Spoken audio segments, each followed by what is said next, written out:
Hi, we are live for Summer Wonder Book Talks for Adults.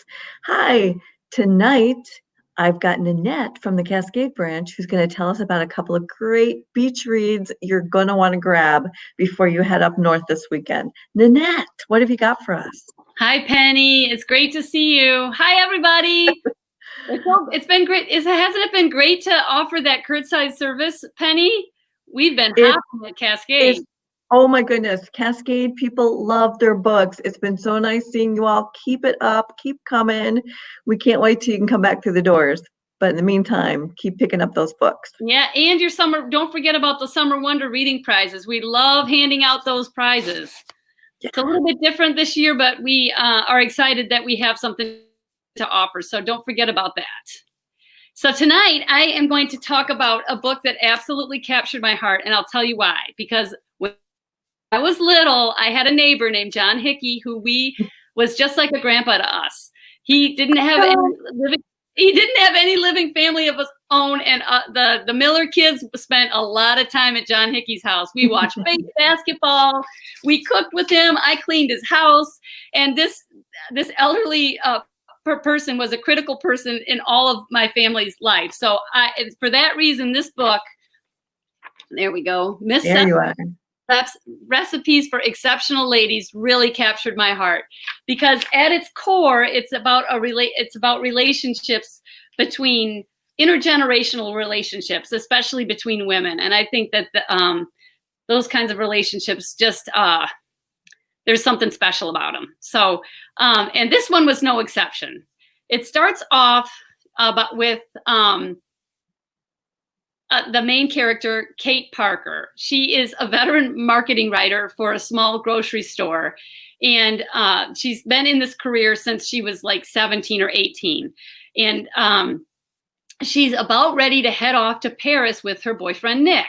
Yeah. Now, Nick and Kate, they share a love of food. They share a love of shopping, food and cooking. And now that she's approaching the middle of her life, she feels really quite lucky in love. On the eve of her trip, Nick confesses to Kate that he would like them to move in together. So Kate is beside her, goes home and tells her roommate that she will be moving out, and she heads off to her trip. Now, once they get to Paris, all of a sudden, Nick has misgivings. He begins to regret the commitment that he made to Kate, and he starts to pull away from her. So now her dream vacation has turned into a nightmare.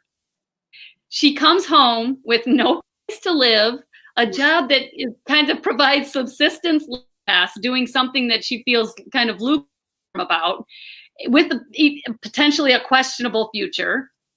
And she's almost 40 years old. She's been dumped. So in an attempt to try to sort of pick herself up, she's encouraged to volunteer.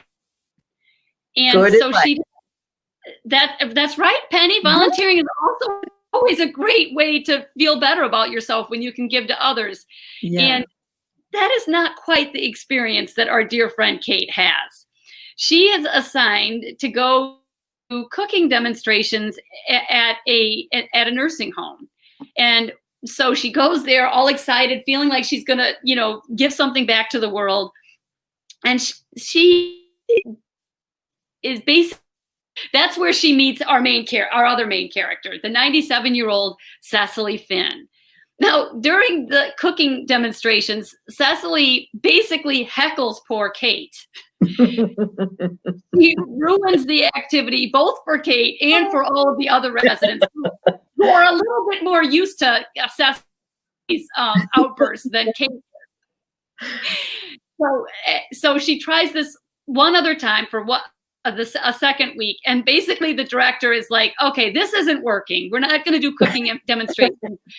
Instead, Kate, I would like to assign you to just meet one-on-one with Miss Cecily. I think that she would really benefit from meeting with you and having a friendship with you. Okay. So Kate's blood runs cold, right, Penny? Wouldn't yours? But she picks herself up by bootstraps again, and and she shows up for these visits with Cecily. After a few weeks, Cecily continues to be brusque, but brusque on a good day, cruel on a bad day. But she starts to kind of reveal. Kate kind of confides in Cecily about her recent disappointment with Nick and on her trip, and kind of the disappointment in her job, how her job isn't really going anywhere. But Cecily just does not give this poor Kate an inch. Instead, what she decides to do is basically reveal her own life story and her own love story. And so she does this kind of episodically, like each week Kate comes, she leaves off in a place and then she picks up right where she left off. And her love story began on kind of at the onset of World War. And then as kind of roughly about the same time, Kate has been admiring all of these amazing cookbooks that Cecily has on her. Cecily has alluded to traveling all over the world, and she's kind of alluded to her prowess as a cook. But Kate can tell from her cookbook collection just, how worldly she is. And so Miss Cecily thinks that Kate would benefit from taking one of her cookbooks. So she has just the cookbook in mind and encourages to pick the one called Thought for Food. Now, Kate picks up this book and she is absolutely reads the thing that she's enamored with the writing and the humor and the unique delivery recipes. And some of the recipes, like there was one called Breakfast with a Hangover and Dinner with a Charming Stranger and Tea for a Crotchety Aunt. Now all these meals include like beverages and courses that are all elaborate, and they walk the reader through the event. And also there's like all this humor and nostalgia in each chapter. So Kate just absolutely loves the book, and she immediately goes online since it's out of print and orders all of the used copies that she can, and she gives them away to friends. And she tells Cecily this, and Cecily is really surprised and excited. Now, Kate, meanwhile, in Kate's love life, she's starting to crack. She's showing signs of weakness, and in doing so, she reaches out to Nick.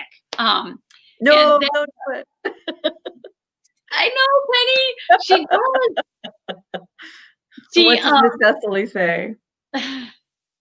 She basically decides that if he answers that she'll see how it goes, and when he does answer, she says, all right, let's get together. And when she confronts him, he get back together with her, and she says, I'll get back together with you if you're willing to seek professional help and face this kind of commitment phobia that you have, which he surprisingly agrees to do.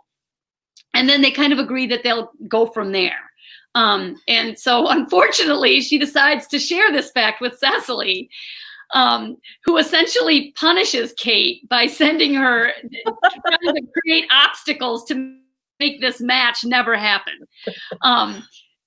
That has all kinds of humor bound up in it. But so essentially, our dear friend, curmudgeonly Cecily, sees in Kate what Kate can't really see in herself, just because she's so amidst all these recent disappointments. And so she effectively is trying to harden her soul a little bit so that she can kind of suck it up, woman up, and find her own value as not only as a woman, but as a writer and as a cook and as a friend and as a partner for somebody. So this book really, really captured my heart. Kate is a likable main character. She's 100% real, solid woman. She's not some fictionalized ideal. And so that had all kinds of little enchanting tales around that aspect of her character. But she really doesn't know how much she has to offer. And I'm sure many of you have a friend, male or female, that just doesn't see the forest for the trees. They can't really see the champion that they are for other people, or that they could be to themselves. And so Cecily, her relationship with Cecily really brings out the best in her and strengthens her as a person. And Cecily, on the other hand, is so unlikable and so difficult that you can just hardly wait to see how she's going to express just how displeased she is. But at the same time, our dear friend Cecily, it's clear that she's also faced some really different situations, or she wouldn't sort of be so jaded and broken. And so that's sort of part of the uncovering that happens episodically, week by week, as she goes to see her. So, and that although it was a little, I think on the whole, the book is extremely uplifting, but there were some little edgier sides to it when we find out the truth of Cecily's life. And then we really kind of find out what Cecily's motivation is. So it's a charming book. There were some really hilarious, self-piteous moments that I think a lot of people can relate to in their dating history that I thought were hilarious. I thought it was a feel-good book with kind of a predictably feel-good ending, but that ending itself wasn't predictable, but the fact that you would feel good when you set it down was kind of predictable from the cover. So it's about women finding themselves and lending strength to each other. So I thought it was great. If you liked Frederick Bachman's Britt Marie Was Here, the kind of the bristly, fastidious main character, I think you would enjoy this book. And also, if you like Fried Green Tomatoes, the movie that came out in, did that come out in the 90s or the 80s? Penny. Oh my goodness, it feels old to me. I want to say 80s. I remember her in a little tracksuit. Wasn't she in a little tracksuit? Oh yeah. It feels very 80s to me. Right. Even celery as she's leaving the nursing home. Yeah. Yeah. But it's from the 80s, but it's also a very timeless movie. It's one of the classics. And the book too really holds up too. Check out that book sometime. I haven't read the book. What? I'm sorry, I haven't, and I was, as I was thinking about the parallels between both the books, which actually somebody from Katie Yale said it sounds a lot like Fried Green Tomatoes. I thought, you're right, it really does, but it's not because I read the book, it's only because I saw the movie. So, but I do remember it, and that was a long time ago. But Nanette, it's not enough that Nanette has this wonderful, feel-good, funny movie. She's got a book. She's got another one for us. What's her second book, Nanette? Hold it up. The next one I'm going to talk about is for those of you that like thriller recommendations. This isn't really a thriller per se. It's a legal thriller. It's called The Holdout by Graham Moore. And I don't really necessarily read a lot of legal thrillers, although I do usually enjoy them when I read them. But I thought this one was really good.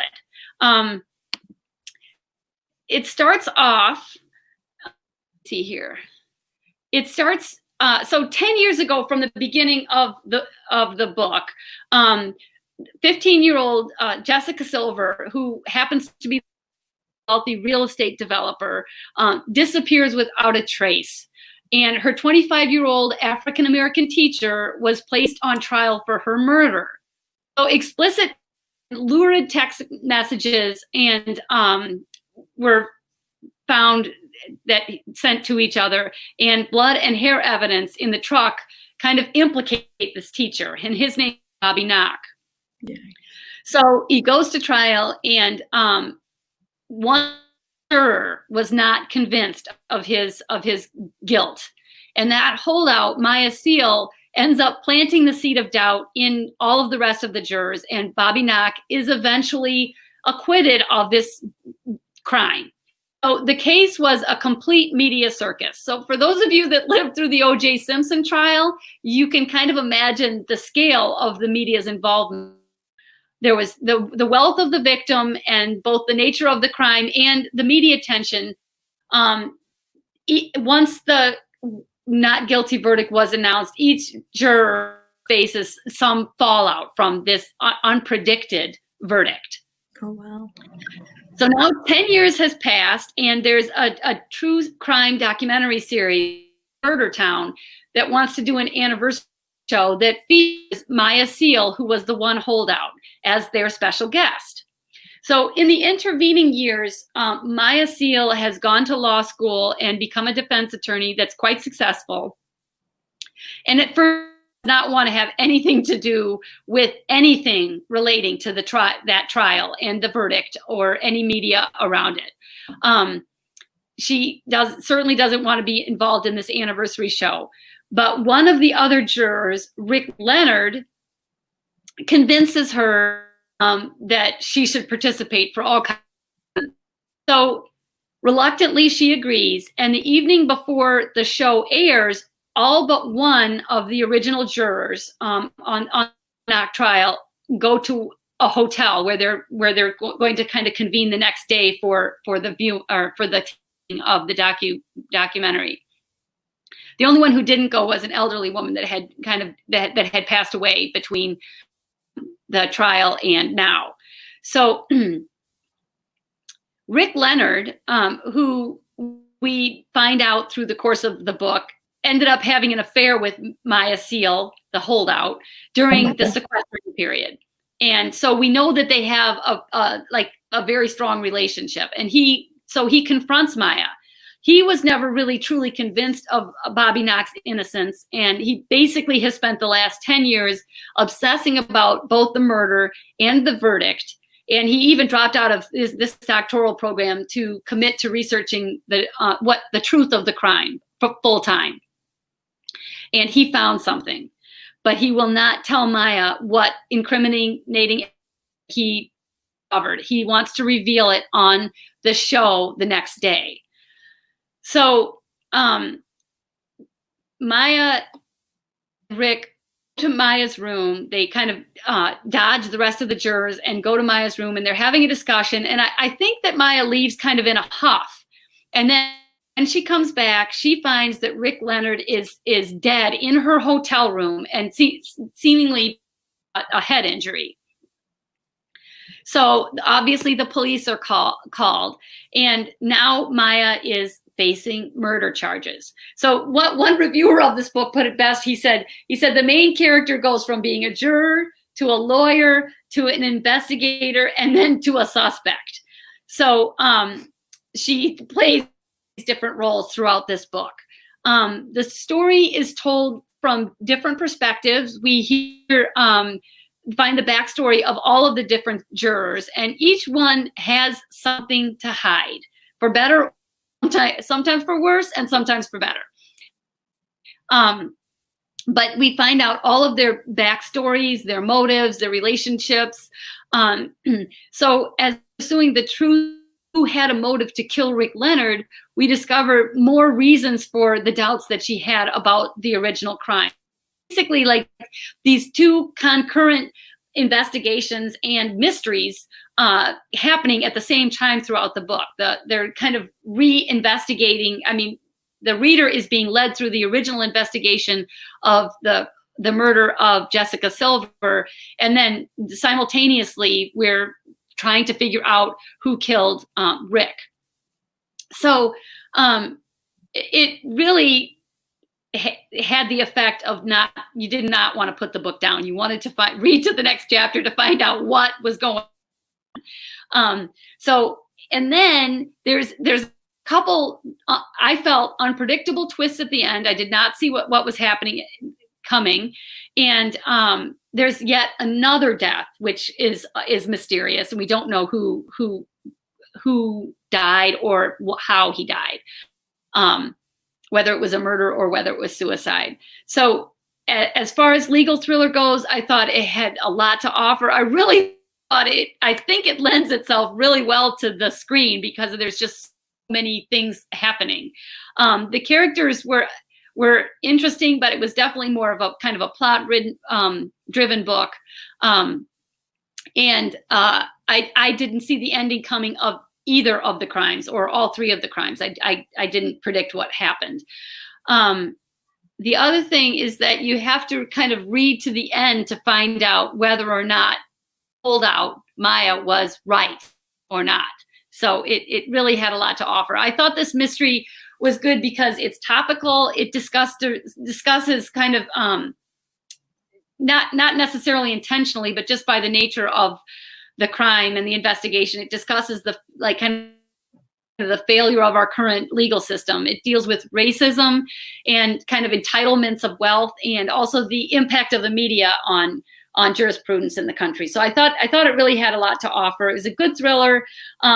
Encouraged me to look at things in kind of a different way. So I would strongly encourage those of you who are looking for a good, thrilling beach read to check out The Holdout by Graham Moore. And this is not available electronically, Penny. I was surprised, but it is only available as a book. So pick that one up curbside. Yes. Yes, and show us your first one again, Miss Nanette. That one is available on Hoopla. Yes. Our heartwarming, funny one. Recipes for Exceptional Ladies. Excellent. So 2 great beach reads of 2 different kinds from Miss Nanette. Join us next week, Tuesday night at 6:30 for myself, and I'm going to drag hubby along. So Michael will be here telling us what he liked to read recently, and I'll be giving mine. And tomorrow, please stay tuned tomorrow at this time on your computer for Summer Wonder Wednesday's pixel art. Learn the basics of how to create a classic video game character and how to animate them. Okay, that sounds fun. That sounds cool. So hope you all are enjoying your summer and finishing your summer reading, and we will see you next week and maybe tomorrow. And come see us curbside. Thanks for joining us.